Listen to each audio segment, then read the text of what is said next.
अस्सलाम वालेकुम दोस्तों। आज की वीडियो में हम कुवैत की दो बड़ी खबरें जो हैं वो आप तमाम दोस्तों के साथ शेयर करने वाले हैं। तो अगर आप कुवैत में रहते हैं और कुवैत के हालात से बाखबर रहना चाहते हैं तो इस वीडियो को आप शुरू से लेकर आखिर तक जरूर देखें। दोस्तों वीडियो पसंद आए तो लाइक और शेयर जरूर करें।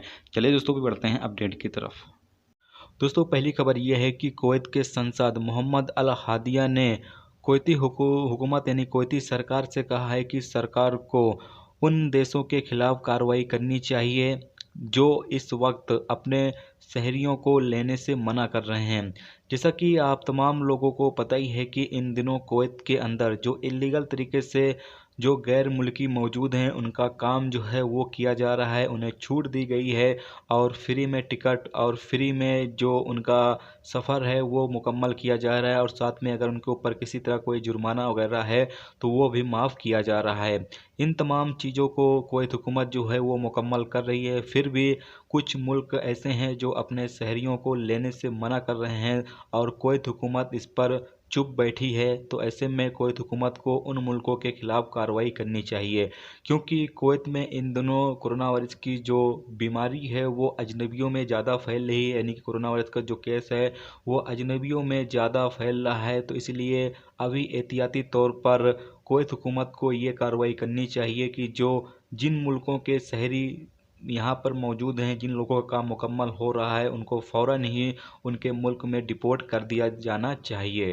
दोस्तों अगली खबर यह है कि कुवैत मिनिस्ट्री ऑफ इंटीरियर और मिनिस्ट्री ऑफ हेल्थ के सपोर्ट से मिसरफ और सार्क के इलाकों से तकरीबन 1300 एशियाई वर्करों को निकाला गया है। आपको बताइए चलिए कि ये तमाम लोग जो अपने रूमों में रह रहे थे, ये तमाम लोग जो मिनिस्ट्री ऑफ हेल्थ की तरफ से एक दूसरे के बीच दूरी होनी चाहिए उसको मेंटेन नहीं रख रहे थे, जिसकी वजह से इन तमाम लोगों में कुछ लोगों में जो है कोरोना वायरस का इन्फेक्शन जो है वो पाया गया है। और इनमें से कुछ लोग ऐसे भी होते थे जिनमें कोरोना वायरस का इन्फेक्शन मौजूद होता था, उनको पता भी होता था, लेकिन वो ना ही उसका इलाज करने के लिए जाते थे हॉस्पिटल और ना ही वो दूसरों को बताते थे, जिसकी वजह से वो जिससे मिलते जुलते थे उनमें भी ये बीमारी जो है वो फैल जाती थी, जिससे कि जो कोरोना वायरस की बीमारी है वो बढ़ती जा रही थी। जिसकी वजह से इन तमाम लोगों को यहाँ से निकाल लिया गया है और इन तमाम लोगों को जो है वो चेकअप किया जाएगा।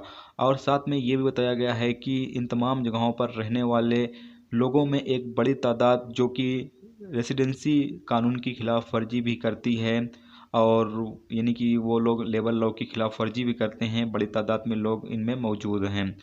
तो अब इन तमाम लोगों का जो है वो चेकअप किया जाएगा। और आप तमाम दोस्तों से ये कहना चाहते हैं कि अगर आपको ये एहसास हो जाए कि आपके अंदर कोरोना वायरस की बीमारी है तो आप फ़ौरन ही आपके करीबी जो भी अस्पताल हो उसमें जाकर आप उसका इलाज करवाएं, क्योंकि अगर आप वक्त पर इलाज करवाएंगे तो जल्दी आप ठीक हो जाएंगे। आप जितना लेट करेंगे उतने ही ज़्यादा ये बीमारी आपको नुकसान पहुंचा सकती है।